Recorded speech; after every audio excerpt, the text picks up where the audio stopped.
नमस्कार दोस्तों, मैं जर्नलिस्ट रोहित शर्मा अपने इस नई वीडियो में आप सबका हार्दिक स्वागत करता हूं, अभिनंदन करता हूं। भारतीय जनता पार्टी के संसदीय बोर्ड से नितिन गडकरी और शिवराज सिंह चौहान को बाहर का रास्ता दिखाए जाने के बाद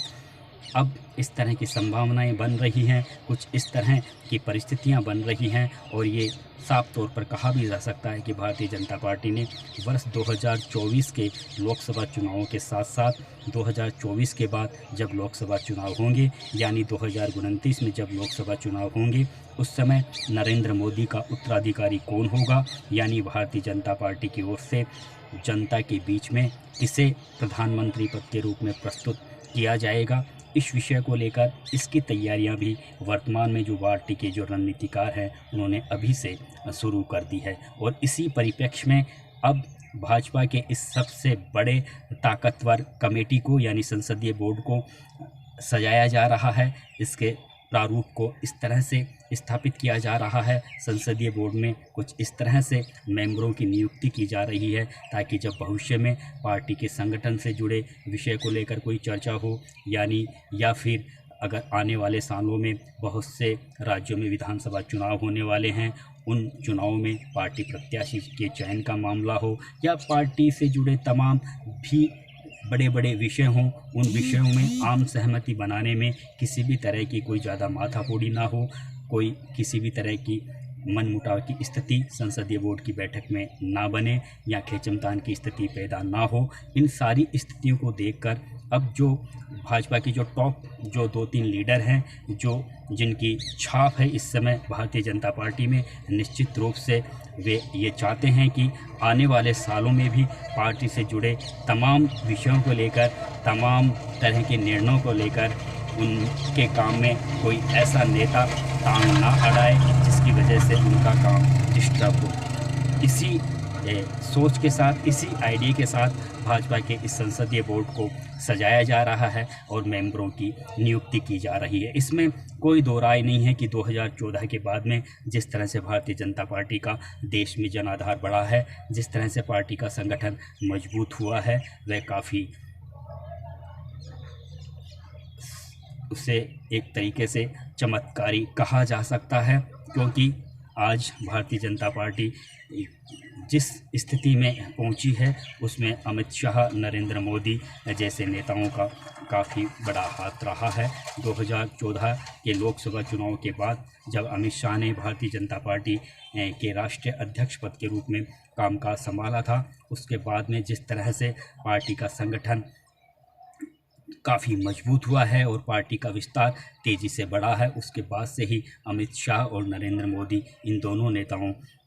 के एक तरीके से भाजपा में एक तरह से एक छत्र राज हो गया है। कहा जा सकता है कि अभी आने वाले सालों में भी इन दोनों नेताओं को कोई चैलेंज भारतीय जनता पार्टी में अभी फ़िलहाल नहीं कर सकता, क्योंकि उन्होंने, इन दोनों नेताओं ने अपनी सोच से, अपने आइडिया से, अपने तरीके से, अपने काम करने के तरीक़ों से, जिस तरह से नरेंद्र मोदी ने भारत सरकार के कामकाज के रूप में जो मिसाल पूरी दुनिया भर में कायम की है, तो दूसरी तरफ संगठन के रूप में अमित शाह ने जो काम करके दिखाया है, उससे निश्चित रूप से उनका पार्टी में इस समय बहुत काफ़ी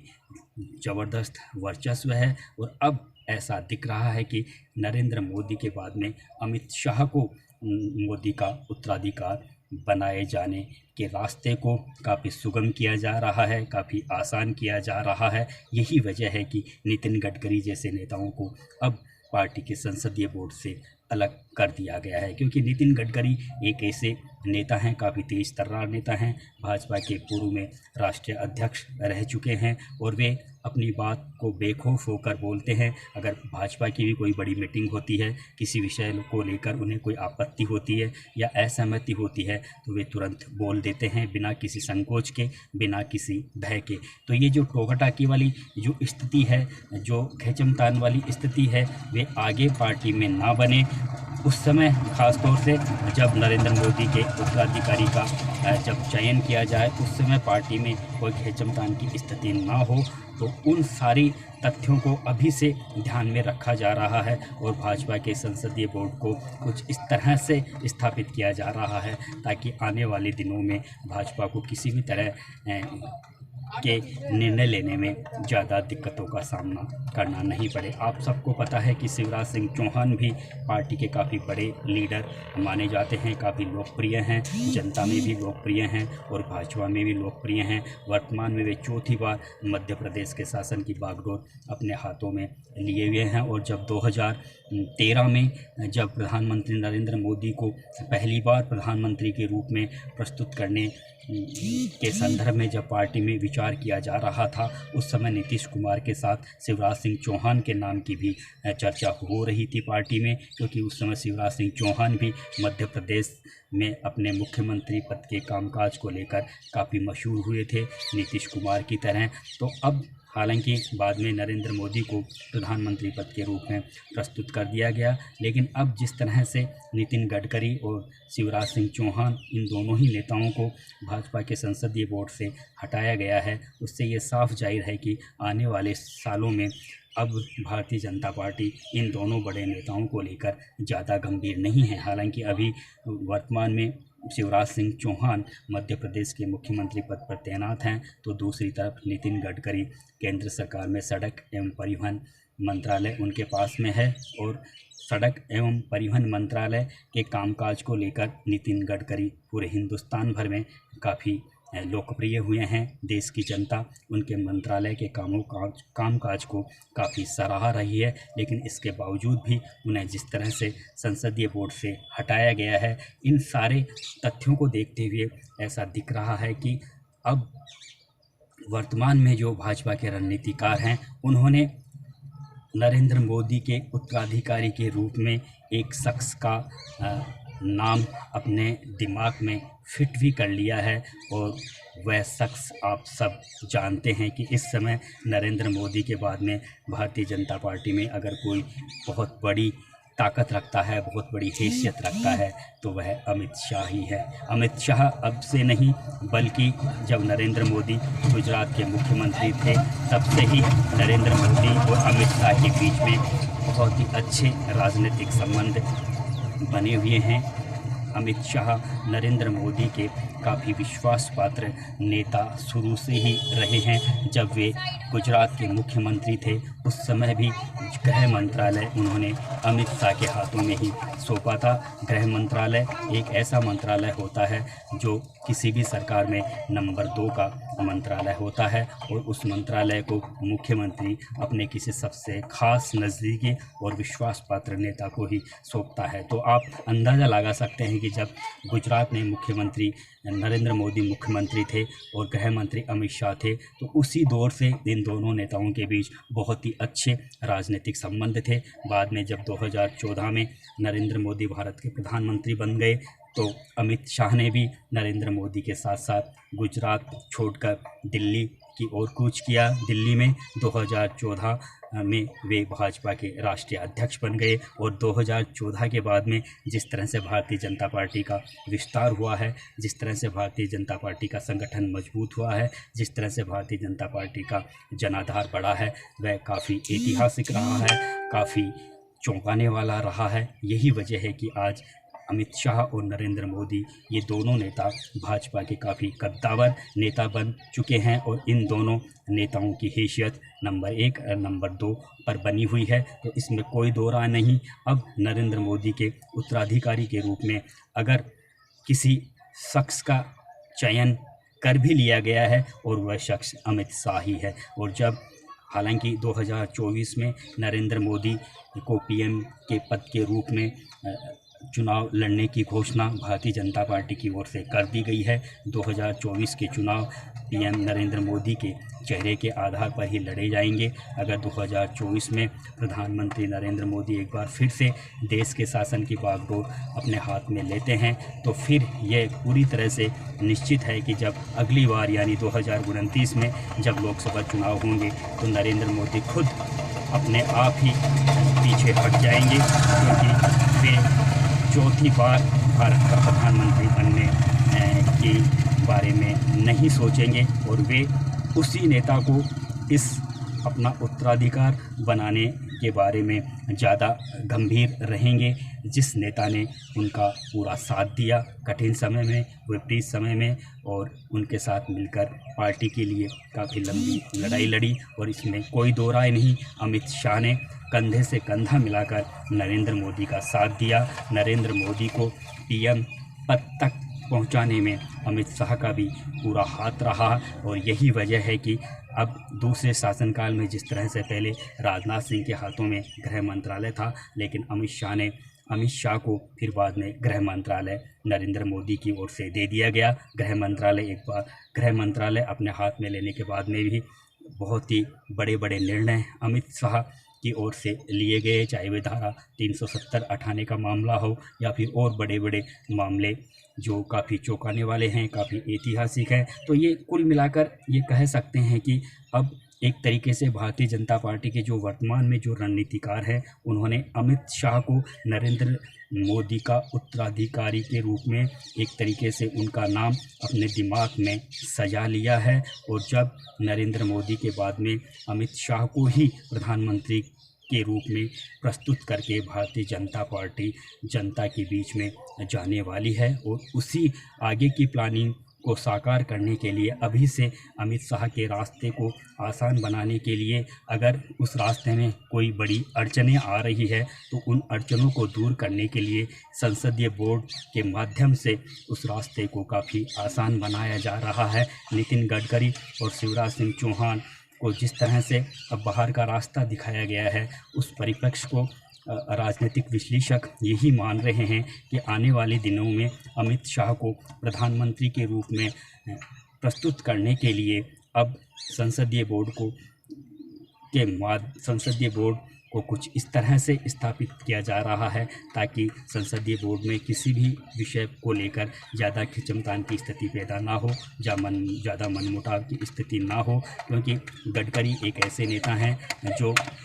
अगर किसी बात पर उन्हें असहमति होती है तो वे हाथों हाथ उसका विरोध करते हैं, चाहे वे पार्टी की मीटिंग हो, चाहे आम सभाएं हों, चाहे विपक्ष से जुड़ा कोई मामला हो या भारत सरकार से जुड़ा कोई मामला हो या फिर पार्टी से कोई जुड़ा हुआ मामला हो। तो इन तमाम तथ्यों को देखते हुए अब जिस तरह से नितिन गडकरी और शिवराज सिंह चौहान को संसदीय बोर्ड से बाहर का रास्ता दिखाया गया है, उससे साफ जाहिर है कि अब इन दोनों नेताओं की भूमिका पार्टी से जुड़े विषयों में ज़्यादा नहीं रहेगी। चाहे आने वाले सालों में चाहे कई राज्यों में विधानसभा चुनाव भी होने वाले हैं, उन चुनावों में भी इन दोनों नेताओं को कोई ज़्यादा बड़ी भूमिका पार्टी की ओर से नहीं दी जाएगी। वैसे भी उत्तर प्रदेश सहित जब पिछले कुछ महीने पहले जब उत्तर प्रदेश सहित 5 राज्यों में विधानसभा चुनाव हुए थे, उस समय भी नितिन गडकरी को कोई ज़्यादा जिम्मेदारी पार्टी की ओर से नहीं दी गई थी। खुद अब नितिन गडकरी को भी ये महसूस होने लगा है कि वर्तमान में पार्टी के जो टॉप लीडर हैं, चाहे वे नरेंद्र मोदी हो, अमित शाह हो, JP नड्डा हो, उनके साथ में वे काम करने के लिए खुद को असहज महसूस कर रहे हैं, या दूसरे शब्दों में ये कह सकते हैं कि गडकरी को अब जो भाजपा के जो टॉप लीडर हैं वे पसंद नहीं हैं, उनके साथ में उनके विचार मेल नहीं खा रहे हैं। तो दूसरी तरफ ये भी कह सकते हैं कि नरेंद्र मोदी हो, चाहे अमित शाह हो, चाहे JP नड्डा हो, वे भी गडकरी की जो कार्यशैली है और जिस तरह के बयानबाजी अभी कुछ महीनों में उन्होंने की है, उन बयानबाजी को और उनके इरादों को और उनकी जो दिमाग में जिस तरह की बातें चल रही है, और उनके साथ में जो पार्टी के जो टॉप लीडर हैं वे अब गडकरी को लेकर भी खुद असहज महसूस कर रहे हैं। तो यानी ये दोनों तरफ से ही जो असहज की स्थिति बनी है, उन तमाम स्थिति को देखते हुए गडकरी को संसदीय बोर्ड से बाहर का रास्ता दिखाया गया। वैसे दूसरा जो शिवराज सिंह चौहान हैं, काफ़ी सभ्य और काफ़ी अच्छे नेताओं में उनमें उनकी गिनती होती है। हालांकि मध्य प्रदेश में जब उनका तीसरा कार्यकाल था उसमें व्यापम घोटाला और मंदसौर में जो किसान आंदोलन हुए थे उसको लेकर उनकी ज़रूर छवि थोड़ी ख़राब और धूमिल हुई थी, जिसकी वजह से जब 2018 में मध्य प्रदेश में विधानसभा चुनाव हुए थे उसमें भाजपा को सिर्फ 107 सीटें ही मिल पाई, पूरा बहुमत नहीं मिल पाया। लेकिन इसके बाद जब जिस तरह से ज्योतिरादित्य सिंधिया कांग्रेस के कुछ विधायकों को तोड़कर भाजपा में शामिल हुए और शिवराज सिंह चौहान को चौथी बार मुख्यमंत्री पद पर भाजपा हाईकमान की ओर से बिठाया गया। लेकिन अब शिवराज सिंह चौहान को लेकर भी जो भाजपा के रणनीतिकार हैं वे अब ज़्यादा सीरियस और ज़्यादा गंभीर नहीं दिख रहे हैं। उसकी एक वजह ये भी हो सकती है कि अभी हाल ही के दिनों में जिस तरह से कारम नदी पर जो डैम बना हुआ था और उसमें जो पानी का रिसाव हुआ था और उसमें भ्रष्टाचार को लेकर जिस कंपनी को जो ठेका दिया गया था उस कंपनी में जो शिवराज सिंह चौहान के जो OSD नीरज वशिष्ठ हैं उनके 50% शेयर होने की बातें मार्क्सवादी कम्युनिस्ट पार्टी की ओर से कही जा रही है। तो ये जो तमाम तरह की जो विषय हुए हैं उन सारी तथ्यों को देखते हुए पार्टी ने अब शिवराज सिंह चौहान के भी एक तरीके से पर काटने शुरू कर दिए हैं। तो अब ये कह सकते हैं कि नितिन गडकरी और शिवराज सिंह चौहान की आने वाले दिनों में पार्टी में ज़्यादा भूमिका नहीं रहेगी। अब मध्य प्रदेश में भी बहुत जल्दी ही चुनाव होने वाले हैं, तो उस समय भी वहाँ पर जब टिकट वितरण का कोई काम होगा या फिर पार्टी से जुड़ा कोई विषय होगा तो शिवराज सिंह चौहान को शायद अब ज़्यादा तवज्जो वहाँ पर नहीं मिल पाएगी। मेरा ये जो वीडियो बनाने का जो पूरा मकसद यही था कि भारतीय जनता पार्टी में अब नरेंद्र मोदी के उत्तराधिकारी को लेकर एक नाम फाइनल करीब करीब हो गया है। वह नाम अमित शाह का है। अमित शाह को नरेंद्र